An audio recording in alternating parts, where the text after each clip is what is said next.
आज हम लोग इतिहास में जो पढ़े थे चैप्टर, उन चैप्टर का आज हम लोग क्या करेंगे, डिस्कशन करेंगे। और उस डिस्कशन के माध्यम से हम जानना चाहेंगे कि हमारे बच्चे कितने सीखे हैं। तो हम लोग देखते हैं, आज हम लोग पढ़े थे, इसमें से हम लोग कुछ कुछ चीज़ों को पढ़े थे। तो हम लोग सबसे पहले मगध साम्राज्य के बारे में चर्चा करेंगे। तो मगध का उल्लेख सर्वप्रथम किस वेद में मिलता है? अथर्ववेद में मगध का उल्लेख मिलता है। वेद कितने हैं? कौन कौन से हैं? ठीक है। और हम लोग देखते हैं सबसे प्राचीनतम वेद बोलेगा तो सबसे प्राचीनतम वेद ऋग्वेद। और सबसे बाद में किस वेद की रचना हुई? अथर्ववेद।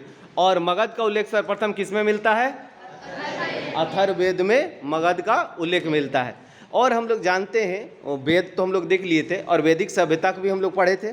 वैदिक सभ्यता जिसको हम लोग दो भागों में बांटते हैं, एक ऋग्वैदिक और एक उत्तरवैदिक। ऋग्वैदिक का टाइम पीरियड क्या है और उत्तरवैदिक का टाइम पीरियड क्या है?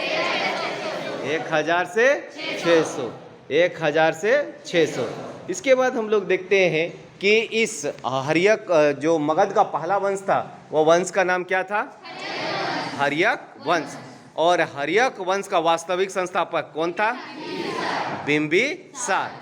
और बिंबिसार ने श्रेणिक की उपाधि धारण की थी। इसने 3 नीतियों का पालन किया था। कौन कौन सा?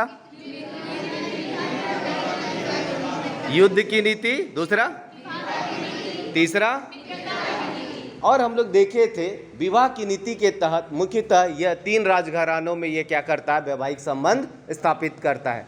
हम लोग देखे थे पंजाब की राजकुमारी जिसको मद्र कहा जाता था, वो कौन था? मद्र राजकुमारी। उसके बाद कौशल की राजकुमारी का क्या नाम था? कौशला देवी। और किससे शादी किया था? लिच्छवी राजकुमारी से शादी किया था। और उसके बाद हम लोग देखते हैं कि इसने साम्राज्यवादी नीति को अपनाया। और किस राज्य को जीता था? अंग का राजा कौन था? ब्रह्मदत्त। अंग का राजा कौन था? ब्रह्मदत्त। और अंग को कौन जीता? बिंबिसार। और वहाँ का उपराजा किसको बनाया? अजातशत्रु को। किसको बनाया? अजातशत्रु। हम लोग जानते हैं कि बिंबिसार ने मित्रता की भी नीति को अपनाया था। तो मित्रता की नीति अवंती के राजा से अपनाया था। और अवंती के राजा का क्या नाम था? चंडप्रदोत था।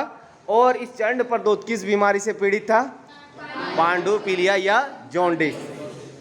इसके इलाज के लिए बिंबिसार का जो डॉक्टर था, जिसको वैद्य बोलते हैं, उसका क्या नाम था?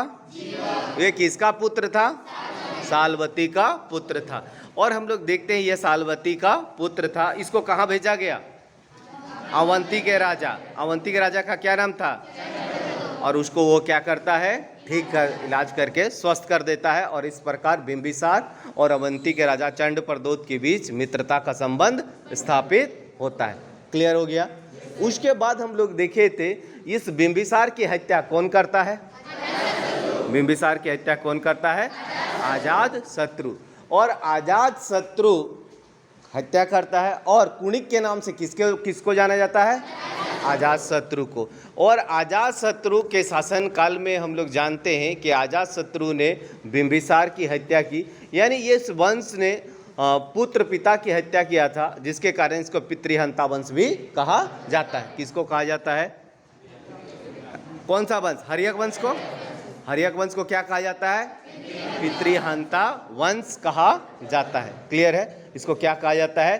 पितृहंता वंश कहा जाता है। अब पितृहंता वंश कहा जाता है। और अजातशत्रु हम लोग देखते हैं कि इसका युद्ध किससे होता है? कौशल के राजा प्रसन्नजित से। कौशल के राजा प्रसन्नजित। उसकी बहन का नाम क्या था? कौशला देवी। और कौशला देवी का विवाह किससे हुआ था? बिंबिसार। और बिंबिसार की हत्या किसने की?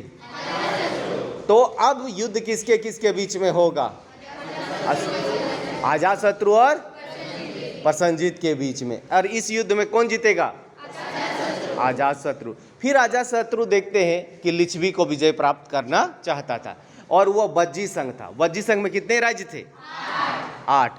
इन राज्यों को जीतने के लिए उसने 2 हथियारों का प्रयोग किया था। वो कौन था? मराठ मुसल और महाशिलाकंटक।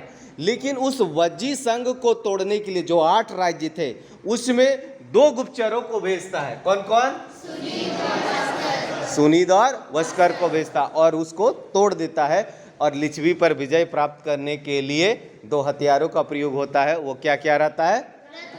रथ, मुसल और महाशिला कंटक। और इसमें कौन जीतता है? अजातशत्रु जीत जाता है। हम लोग जानते हैं बौद्ध संगति की अगर हम लोग बात करते हैं तो पहला बौद्ध संगति राजगीर में हुआ था ना, राजगीर में हुआ था पहला बौद्ध संगति। और उस समय राजा कौन था? अजातशत्रु। अजातशत्रु राजा था। उसके बाद देखते दूसरी बौद्ध संगति कहाँ हुआ? तीसरी बौद्ध संगति कहाँ हुआ? और चौथी बौद्ध संगति कहाँ हुआ? ठीक है। और पहला का कौन था? पहला जो बौद्ध संगति राजगीर में हुआ वहाँ का राजा कौन था? अजातशत्रु। दूसरा का क्या था? तीसरा का कौन था? और चौथा का कौन था? कनिष्क था। और ये बौद्ध संगति, पहली बौद्ध संगति की हम लोग बात करते हैं तो वो ये राजगीर में हुआ। और चौथी बौद्ध संगति की बात करते हैं तो कश्मीर के कुंडलवन में हुआ, है ना। उसके बाद हम लोग देखते हैं कि इस कुंडलवन में हुआ। और इसके बाद अजातशत्रु को हम लोग देखते हैं कि उसका पुत्र उसकी हत्या करता। उसके पुत्र का नाम क्या था? उदयन। उदयन जैन धर्म को मानने वाला था। और हम लोग जानते हैं किसने पाटलिपुत्र शहर की स्थापना किसने की थी? उदयन ने किसकी स्थापना की थी? पाटलिपुत्र शहर की स्थापना की थी। और पाटलिपुत्र का संस्थापक पाटलिपुत्र किन नदियों के संगम पे है? गंगा, सोन और गंडक। ठीक है। इसके बाद देखते हैं कि हर्यक वंश का अंतिम शासक कौन था? नागदशक। और नागदशक की हत्या कौन करता है? और किस वंश की नींव डालता है? शिशुनाग वंश की नींव डालता है। शिशुनाग वंश की राजधानी कहाँ थी? वैशाली। शिशुनाग वंश की राजधानी कहाँ थी? वैशाली थी। और शिशुनाग वंश की राजधानी वैशाली। इसके बाद यहाँ पर कौन सा शासक आता है? कालाशोक। काकवर्ण के नाम से किसे जाना जाता है? और हम लोग जानते हैं कि इसी के शासनकाल में कौन सी बौद्ध संगति हुई थी? द्वितीय बौद्ध संगति हुई थी। और यह शिशुनाग वंश का अंतिम शासक का नाम क्या था? नंदीवर्धन। नंदीवर्धन को कौन मारता है? और किस वंश की नींव डालता है? और नंद वंश का संस्थापक कौन था? महापद्मनंद। द्वितीय परशुराम के नाम से किसे जाना जाता है? सर्वछत्रांतक के नाम से किसे जाना जाता है? महापद्मनंद। सर्वछत्रांतक के नाम से महापद्मनंद को जाना जाता है। क्लियर है। उसके बाद जानते इस वंश का अंतिम शासक कौन था? घनानंद। और घनानंद को कौन मारता है? और किस वंश की नींव डालता है? मौर्य वंश। और मौर्य वंश का संस्थापक कौन? मौर्य वंश का संस्थापक कौन? चंद्रगुप्त मौर्य। ठीक है। और इस प्रकार हम लोग देखते हैं मगध का पहला वंश कौन था? हर्यक वंश के बाद कौन सा वंश आया? शिशुनाग वंश। शिशुनाग वंश के बाद कौन सा आया? नंद वंश के बाद कौन सा आया? मौर्य वंश। चलिए हम लोग यहाँ तक जाने।